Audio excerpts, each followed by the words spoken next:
പിന്നെ നമ്മൾ ഈ ഡിവോഴ്സ് എന്നൊക്കെ പറഞ്ഞു കഴിഞ്ഞാൽ ലൈക് ജീവിതം തീർന്നു അങ്ങനെ ഒരു കോൺസെപ്റ്റ് ആയിരുന്നു. പക്ഷെ ഇപ്പൊ കൂടുതൽ ആൾക്കാർ അതൊക്കെ ആക്സെപ്റ്റ് ചെയ്യാൻ തുടങ്ങി. അതിപ്പോ ഒരു കോമൺ കാര്യമായി. ഡിവോഴ്സ് എന്ന് പറയുന്നത് വലിയ ആണത്തല കേസൊന്നുമല്ല ഞാൻ പറയുന്നത്. നമുക്ക് പക്ഷെ പണ്ടത്തെ സംഭവം അതിപ്പോഴും ഉണ്ട്.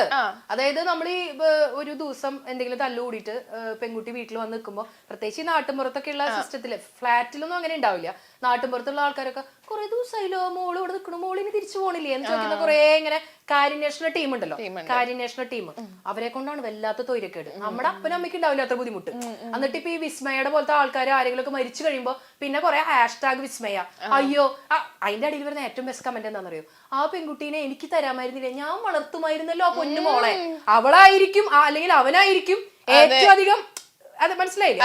ഈ പകൽമാന്യന്മാരെ കൊണ്ട് തലയിൽ മുണ്ടിട്ട് നടക്കേണ്ട അവസ്ഥയിലാണ് നമ്മളെല്ലാവരും.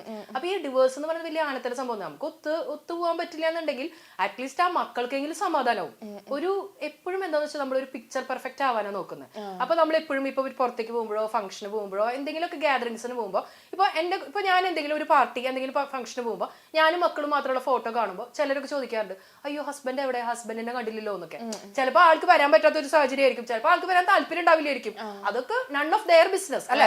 അപ്പൊ ഞാൻ പറയുന്നത് അങ്ങനെ എന്താ പറയാ, അപ്പനും അമ്മയും മക്കളും മാത്രം ഇരുന്നാലോ ആ പിക്ചർ പെർഫെക്റ്റ് ആവുള്ളൂ എന്ന് വിചാരിക്കുന്നിടത്താണ് ഈ പ്രശ്നങ്ങൾ മൊത്തം ഉണ്ടാവുന്നത്. ഒത്തുചേർന്ന് പോകാൻ പറ്റില്ലെങ്കിൽ എത്രയും പെട്ടെന്ന് സെപ്പറേറ്റഡ് ആവുക. അപ്പൊ അതുകൊണ്ടുള്ള ഗുണം എന്താന്ന് വെച്ചാൽ ഈ മക്കൾക്ക് ഒരു സമാധാനപരമായ ജീവിതം ജീവിക്കാൻ പറ്റും. കാരണം ഞാൻ എപ്പോഴും വിചാരിക്കുന്നത് ഈ ലോകത്തിൽ നമുക്ക് ചെയ്യാവുന്ന ഏറ്റവും വലിയ തെറ്റ് ഒത്തുചേരാൻ പറ്റാത്തൊരു സാഹചര്യത്തിൽ ഒരു മക്കൾക്ക് ജന്മം കൊടുക്കുക എന്നുള്ളതാണ്. കാരണം പിന്നെ ആ കുട്ടികളുടെ കാര്യം ആലോചിക്കുക, അവരെന്ത് തെറ്റ് ചെയ്യും? ഈ രണ്ടലവലാദികൾ 24 മണിക്കൂറും ജയ ജയ ജയ ഹേ സിനിമയിലത്തെ പോലെ ബേസിൽ ജോസഫും മറ്റേ പെണ്ണിന്റെ പേര് ദർശന, അവർ രണ്ടുപേരും കൂടി തല്ലുകൂട പോലെ 24 മണിക്കൂർ തല്ലുകൂടാ. ഇവരുടെ ചീത്ത ഇന്തെറിയും പാത്രങ്ങൾ എറിയണതും ഒക്കെ കണ്ടിട്ട് ഈ രണ്ട് മക്കൾ അവിടെ വളരുക. അപ്പൊ ആ മക്കൾക്ക് ഉണ്ടാവുന്ന ഒരു സാഹചര്യം എന്ന് പറഞ്ഞാൽ പിന്നെ അവർ ആ ബ്രോക്കൺ ഫാമിലിയിൽ നിന്ന് വരുമ്പോ ഈ ലോകത്തിലേക്കും വേണ്ട ഏറ്റവും മോശപ്പെട്ട ആൾക്കാരായിട്ട് പിന്നെ അവർ വളരാം. അപ്പൊ അങ്ങനത്തെ ഈ ചൈൽഡ്ഹുഡ് ട്രോമാസ് കണ്ട് വളർന്നു വരുന്ന കുട്ടികൾ അവര് ചിലപ്പം രണ്ട് രീതിയിലാവാം. ഒന്നില്ലെങ്കിൽ അവരാണെങ്കിൽ ഈ ഒരു സെയിം പാത്തിൽ പോകും. കാരണം അച്ഛനും അമ്മേനും ഇങ്ങനെ കണ്ടു വളരുന്നോണ്ട് അവര് ഈ ഒരു പാത തന്നെ ആയിരിക്കും അവരുടെ ലൈഫിലും. ചില കുട്ടികൾ ഇപ്പം അത് കണ്ടു വളർന്നോണ്ട് തന്നെ ചിലപ്പോ അങ്ങനത്തെ ഒരു പാതയിൽ പോവാൻ ടോട്ടലി ഡിഫറെന്റ് ആയിരിക്കും. പക്ഷെ ഈ പറയുന്ന രണ്ടാമത്തെ കാറ്റഗറി ഉണ്ടല്ലോ, അത് വളരെ പെർസെന്റേജ് ഉണ്ടാവുള്ളൂ. അധികം ആളുകളും ഒരു 98% ആളുകളും ഇത് തന്നെയായിരിക്കും. അതായത് അവർക്കൊരു തരം എല്ലാത്തിനോട് ഒരു വെറുപ്പും വിദ്വേഷമായിരിക്കും. എനിക്ക് കിട്ടാത്തൊന്നും വേറെ ആർക്കും കിട്ടണ്ട എന്നുള്ള ഒരു സംഭവമായിരിക്കും. പിന്നെ വളരെ ഒരു 2% ആളുകൾ മാത്രം ഈ പറയുന്ന ഭയങ്കര ഉള്ളിൽ നിന്നുള്ള ഒരു ഇന്നർ ഇൻസൈറ്റ് കൊണ്ടൊക്കെ മുന്നോട്ട് പോകുന്ന ആളുകൾ, അങ്ങനത്തെ ആളുകളാണ് എന്നെ പോലെ മോട്ടിവേഷണൽ സ്പീക്കേഴ്സ്. കാരണം ഞാനൊക്കെ എങ്ങനെയാന്ന് വെച്ചാൽ എന്റെ ജീവിതത്തിൽ പ്രശ്നങ്ങൾ ഉണ്ടാകുമ്പോൾ ഒരുപാട് പ്രശ്നങ്ങളിൽ കൂടെ കടന്നുപോയ ആളാണ് ഞാൻ, ഇപ്പോഴും കടന്നു പോയിക്കൊണ്ടിരിക്കുകയാണ്. എന്റെ ജീവിതത്തിൽ പ്രശ്നങ്ങൾ എന്ന് പറയുന്നത് എനിക്ക് ഒഴുക്കിനെതിരെ നീന്താന്ന് പറയുന്നത് ഭയങ്കര ത്രില്ല. കാരണം ഒരു പ്രശ്നം എന്റെ മോളൊക്കെ എന്നോട് പറയും, കാലത്തും വൈകുന്നേരം ഉച്ചയ്ക്കൊക്കെ എന്റെ അമ്മ പ്രശ്നം ഉരുട്ടിയിട്ട് തിന്നണേന്ന് തോന്നുന്നുണ്ട്. എനിക്ക് പ്രശ്നം വരുമ്പോ ഭയങ്കര കാലത്ത് ഉറങ്ങിയിട്ട് ഇനിയിപ്പോ ഒരു പ്രശ്നം ഇല്ലെങ്കിലേ ആരുടെങ്കിലും മെക്കെട്ട് കയറിട്ട് ഞാൻ വെറുതെ ഒരു പ്രശ്നം അതിൽ നിന്ന് കിട്ടുന്ന ഒരു ഇൻസ്പിറേഷൻ, ഒരു മനസ്സുഖം ആ സംഭവമാണ്. അത് എല്ലാവർക്കും പറ്റണമെന്നില്ല. കാരണം ഞാൻ തമാശ പട്ടിൽ പറഞ്ഞാണ്. പക്ഷെ ആ ഒരു പ്രശ്നം ഉണ്ടാവുമ്പോ അതിനെ ഓവർകം ചെയ്യാം എന്ന് മാത്രമല്ല ഞാൻ ആലോചിക്കാം, അതിന്റെ ഉള്ളിൽ നിന്ന് എന്തെങ്കിലും ഒരു പോസിറ്റിവിറ്റി കിട്ടാൻ പറ്റുന്നുണ്ടോ എന്ന് ചിന്തിക്കുന്ന അതിനൊരു സ്പെഷ്യൽ തോട്ടാണ് എന്റെ. അതായത് ഒരു പ്രശ്നം സാധാരണ ആളുകൾക്ക് രണ്ട് രീതിയിൽ ചിന്തിക്കാം. ഒരു പ്രശ്നം വരുമ്പോ ഒന്നില്ലെങ്കിൽ ഇരുന്ന് കരയാം, അതല്ലെങ്കിൽ ആ പ്രശ്നത്തിൽ നിന്ന് ഓവർകം ചെയ്യാം. ഇത് രണ്ടും അല്ലേ? ഇതല്ലാതെ പ്രശ്നത്തിൽ നിന്ന് ഓവർകം ചെയ്യുകയും മറ്റുള്ള ആളുകൾക്ക് ഇൻസ്പിറേഷൻ കൊടുക്കാൻ പറ്റുകയും ചെയ്യുക എന്ന് പറയുന്നത് സംതിങ് ഗ്രേറ്റ് ആണ്. അത് എല്ലാവർക്കും പറ്റണമെന്നില്ല, എല്ലാവർക്കും പറ്റുന്നില്ല. ഇപ്പൊ പറഞ്ഞല്ലോ. പക്ഷെ പണ്ടത്തെ പോലെയല്ല. ഇപ്പൊ നമ്മൾ നോക്കുവാണെങ്കിൽ സൂയിസൈഡ് റേറ്റ്സ് ഒക്കെ ഭയങ്കര കൂടുതലാണ്. പണ്ടൊക്കെ എനിക്ക് തോന്നുന്നു കുറച്ചും കൂടെ ആളുകളാണെങ്കിൽ പ്രതിസന്ധികളൊക്കെ ഫേസ് ചെയ്യാൻ നിൽക്കാറുണ്ട്. പക്ഷെ ഇപ്പൊ അങ്ങനെയല്ല. എന്താന്ന് വെച്ചാൽ ഈ പാരന്റ്സ് തന്നെയാണ് ഈ പിള്ളേരെ മുഴുവൻ നശിപ്പിക്കുന്നത്. നമ്മൾ സാധാരണ ചെറിയൊരു എക്സാമ്പിൾ പറയാം, വലിയ വലിയ കാര്യങ്ങളൊന്നും വേണം. നമ്മൾ സൂപ്പർ മാർക്കറ്റിലൊക്കെ പോകുമ്പോൾ മക്കളെയും കൊണ്ട് പോകുന്ന പാരന്റ്സ് കുട്ടികൾ എന്തെങ്കിലും വില കൂടിയ ഒരു സാധനം ചോദിച്ചിട്ടുണ്ടെങ്കിൽ കുട്ടികളെ ഈ ഫ്ലോറിൽ കിടന്ന് ഉരുളണ കണ്ടിട്ടില്ലേ? ജാതി വാശി പിടിച്ച നാട്ടുകാരെ മൊത്തം കഴിപ്പിച്ചിട്ട്. ഇപ്പൊ എന്റെ മോൾ അങ്ങനെ കരയില്ല, അവൾക്ക് അറിയാൻ കരഞ്ഞിട്ട് കാര്യമില്ല. എന്റെ മോളാണ് അവിടെ കിടന്ന് കരയണമെങ്കിൽ ഞാൻ പറയും, നീ കരഞ്ഞോ? നീ കരഞ്ഞിട്ട് ഇന്ന് വരെ ഒരു കിടാവും ചത്തട്ടില്ല. കരഞ്ഞിട്ട് ഇന്ന് വരെ വലിയ പിള്ളേർ ചത്തണ്ട, ഒരു പിള്ളേരും ചത്തട്ടില്ല. അവിട്ടൊക്കെ ഇടുന്ന് കരഞ്ഞോ? കരഞ്ഞിട്ട് എന്റെ മോള് അധികം ചെറിയ മോള് കിൻഡർ ജോയ് ചോദിക്കും. എനിക്കാണെങ്കിൽ വേറെ എന്ത് വാങ്ങി കൊടുക്കാനും കുഴപ്പമില്ല, കിൻഡർ ജോയ്ക്ക് എന്തൊരു വിലയാ. ആ കാശുണ്ടെങ്കിൽ ഞാൻ എന്തൊക്കെ വേറെ സാധനങ്ങൾ വാങ്ങും. ഞാൻ പറയും, നീ കിൻഡർ ജോയ് ചോദിച്ചിട്ട് എത്ര കരഞ്ഞാലും നീ അവിടെ കിടന്ന് കരഞ്ഞിട്ട് നീ ചത്താ ഞാൻ കുഴിച്ചിടാന്ന് പറയും. അപ്പൊ ഞാൻ പറയണ അങ്ങനെ വാശി പിടിക്കുന്ന കാര്യങ്ങൾ നടത്തി കൊടുക്കുന്ന പാരന്റ്സ് ആണ് കുട്ടികളെ നശിപ്പിക്കണം. അതായത് അവരെന്താ വിചാരിക്കണം എന്ന് വെച്ച് കഴിഞ്ഞാൽ ഇത് ചെയ്ത് കൊടുത്തില്ലെങ്കിൽ കുട്ടിയുടെ ഇഷ്ടം നഷ്ടപ്പെടുമോ? അതൊക്കെ വെറും തെറ്റായ ധാരണകളാണ്. നമ്മളുടെ ഇല്ലായ്മകളും നമ്മളുടെ വല്ലായ്മകളും ഇപ്പൊ എന്റെ പോക്കറ്റിൽ എത്ര, അല്ലെ മീൻസ് എന്റെ പേഴ്സിൽ എത്ര രൂപ ഉണ്ടെന്ന് എന്റെ മക്കളെ അറിഞ്ഞു വേണം വളർത്താനായിട്ട്. അമ്മയുടെ കയ്യിൽ ഇത്ര രൂപയുള്ളൂ കേട്ടോ മോളെ, ഇത് പറ്റില്ല അമ്മയ്ക്ക്, അമ്മയെ കൊണ്ട് ആവില്ല എന്ന് പറയണം. അതല്ലാതെ ഇല്ലാത്ത കാര്യങ്ങളും ഉണ്ടാക്കി കൊടുത്ത് വീട്ടിൽ വളരെ പാമ്പർ ചെയ്ത് വളർത്തും. ചിലപ്പോ പോകുന്ന സാഹചര്യത്തിൽ ഒന്നും നടത്തി കൊടുക്കാത്ത ഒരു ഭർത്താവിനെ അല്ലെങ്കിൽ ഭാര്യനെയോ ആയിരിക്കും അവർക്ക് കിട്ടുന്നത്. അപ്പൊ അവിടെ ചെല്ലുമ്പോ സുഖലോലുപതയിൽ ജീവിച്ചിട്ട് പട്ടുമെത്തയിൽ ജീവിച്ച ആൾക്ക് കല്ലുമുള്ളും സഹിക്കാൻ പറ്റണമെന്നില്ലല്ലോ.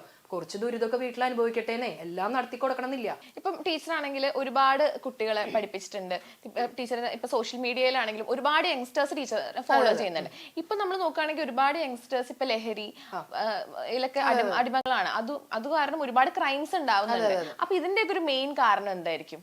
ലഹരി കൊണ്ടല്ല കേട്ടോ ക്രൈംസ് ഉണ്ടാവണേ, ക്രൈം അല്ലാതെ ഉണ്ടാവാറുണ്ട്. ഈ ലഹരിയുടെ പ്രധാനപ്പെട്ട കാരണം എന്ന് പറഞ്ഞാൽ നമുക്ക് ഈ മീഡിയ ഇൻഫ്ലുവൻസ് തന്നെയാണ്. ആൾക്കാരുടെ വിചാരം അത് കഴിച്ചു കഴിഞ്ഞാൽ എന്തോ ഭയങ്കര ഒരു സൂപ്പർ പവർ കിട്ടും എന്നൊക്കെയുള്ള ഒരു ചിന്തയാണ്.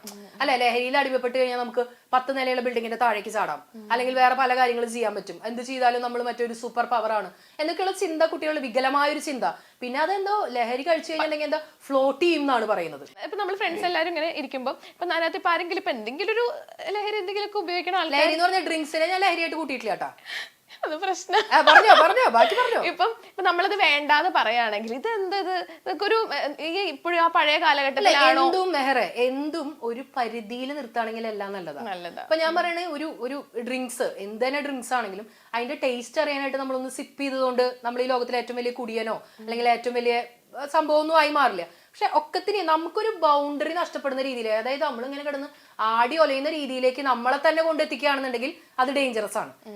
ലഹരി നമ്മളെ വിഴുങ്ങുന്ന അവസ്ഥയിലേക്കാണ് ഇപ്പൊ എത്തിക്കൊണ്ടിരിക്കുന്നത്. അതിന് പകരം ഇതൊക്കെ എല്ലാം എന്താണ് സംഭവം എന്ന് അറിയാനായിട്ട് നമ്മളതൊന്ന് മനസ്സിലാക്കി വെക്കുന്നതിൽ തെറ്റൊന്നുമില്ല. ഇപ്പൊ ഞാൻ പറയട്ടെ, നമ്മളൊരു ട്രിപ്പ് പോവാണ്. ട്രിപ്പ് പോകുന്ന സമയത്ത് നമ്മൾ ചിലപ്പോൾ ഒന്ന് ചില്ല് ചെയ്യാനായിട്ടോ ഒന്ന് വൈബ് ചെയ്യാനായിട്ടൊക്കെ ചിലപ്പോൾ കുറച്ച് എന്തെങ്കിലുമൊക്കെ, ഞാൻ പറയാം ഭയങ്കര വലിയ ഡ്രിങ്ക്സ് കഴിക്കണമെന്നല്ല, ചെറിയൊരു വൈബ് കിട്ടാനൊക്കെ ആയിട്ട് ചെയ്യുന്നതിൽ തെറ്റൊന്നുമില്ല. പക്ഷെ കുടിച്ച് ആർമാദിച്ച് ചാലിൽ കിടന്ന് പിന്നെ കുടുംബക്കാരെ വേറെ ആൾക്കാരൊക്കെ പൊക്കി കൊണ്ടുവന്ന് അങ്ങനൊരു അത് നമ്മളെ വിഴുങ്ങുന്ന അവസ്ഥയിലേക്ക് നമ്മളെ കൊണ്ടെത്തിക്കാതിരിക്കുക എന്നുള്ളതാണ്. അത് എന്തിനാണെങ്കിലും ലഹരി മാത്രമല്ല, ഒന്നിനും നമ്മൾ അടിമപ്പെടരുത് എന്ന് മാത്രം. അങ്ങനെയാണ് കേട്ടോ ഞാൻ വിശ്വസിക്കുന്നത്. പിന്നെ നമ്മൾ ഒരുപാട് കണ്ടുവരുന്ന ഇതാണ് ഇപ്പൊ ഏറ്റവും കൂടുതൽ കണ്ടുവരുന്നതാണ് ചീറ്റിംഗ് എന്ന് പറഞ്ഞൊരു കാര്യം.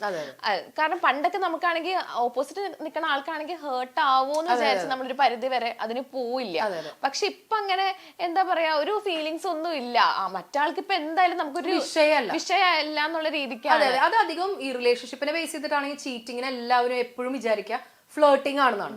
അതായത് ഇപ്പൊ മെഹറും ഒരാളും തമ്മിൽ പ്രണയത്തിലാണ്. അപ്പൊ മെഹർ അറിയാതെ അയാൾ വേറൊരു പെണ്ണുമായിട്ട് ഫ്ലേർട്ട് ചെയ്യുന്നതിനാണ് ചീറ്റിംഗ് നമ്മൾ വിചാരിക്കുന്നത്. സത്യത്തിൽ ചീറ്റിംഗ് എന്ന് പറയുന്നതിന് വെറും ഫ്ലേർട്ടിംഗ് ആയി മാത്രം നമ്മൾ ചുരുക്കി കാണരുത്. കാരണം എന്താ വെച്ചാൽ ഇപ്പൊ എനിക്കൊരാളെ ഇഷ്ടമല്ല, അതിപ്പോ നിങ്ങൾ തമ്മിൽ ഫ്രണ്ട്സ് ആയിരിക്കാം അല്ലെങ്കിൽ വേറെ എന്തോ ആയിരിക്കാം, എനിക്ക് ഒരാളോട് ഭയങ്കരമായ ശത്രുതയുണ്ട്. അപ്പൊ എന്റെ പാർട്ട്ണർ അയാളുമായിട്ട് ഒരു ഫ്രണ്ട്ഷിപ്പ് കീപ്പ് ചെയ്യുന്നത് പോലും ഒരു പക്ഷെ എനിക്ക് ഇഷ്ടമല്ല. എല്ലാ മനുഷ്യരും സെൽഫിഷ് തന്നെയാണല്ലോ. നമുക്കിപ്പോ നമ്മൾ എന്തായാലും മദർ തെരേസയോ അങ്ങനെ സംഭവങ്ങളൊന്നും ഇല്ല. നമ്മുടെ ഉള്ളിലുണ്ട് വികാരങ്ങളും വിചാരങ്ങളും ഒക്കെ. അപ്പൊ നമ്മൾ ഇമോഷണലി നമ്മൾ എന്താ പറയാ, എനിക്ക് ഇന്ന ആളുമായിട്ട് നീ ഒരു സൗഹൃദം കീപ്പ് ചെയ്യണത് ഇഷ്ടമല്ല കേട്ടാ, അവൾ എന്നോട് ഇങ്ങനെ ചെയ്തിട്ടുണ്ട് അല്ലെങ്കിൽ അവൻ എന്നോട് ഇങ്ങനെ ചെയ്തിട്ടുണ്ട് എന്ന് പറയുമ്പോൾ നമ്മുടെ അടുത്ത് ഓക്കെ എന്ന് പറഞ്ഞിട്ട് നമ്മളറിയാതെ, അതായത് നമ്മുടെ ബാക്കില് അവര് തമ്മിൽ ഒരു സൗഹൃദം കൊണ്ട് നടക്കുന്നത് പോലും ചീറ്റിംഗ് ആണ്.